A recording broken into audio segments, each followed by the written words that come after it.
Hello বন্ধুরা, তোমরা সবাই কেমন আছো? দেখো যা গরম পড়েছে, আজকে ঘোল বানানো হচ্ছে।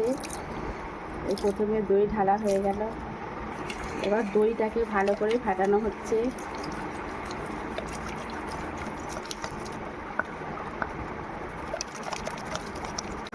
এরকম 5 মিনিটের মতন ফাটানো হয়। তারপর একটু বিট লবণ নেওয়া হচ্ছে।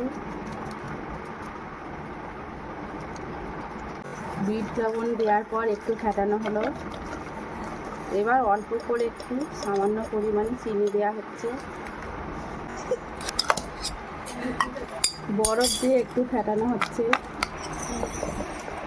হ্যাঁ, হ্যালো বন্ধুরা, আমাদের এবার ফাটানো রেডি। এবার গ্লাসে পরিবেশন করা হবে।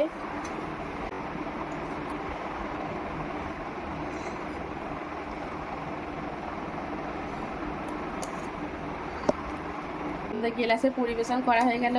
চলো বন্ধুরা, কে কে খাবে চলে আসো। এখন টাটা।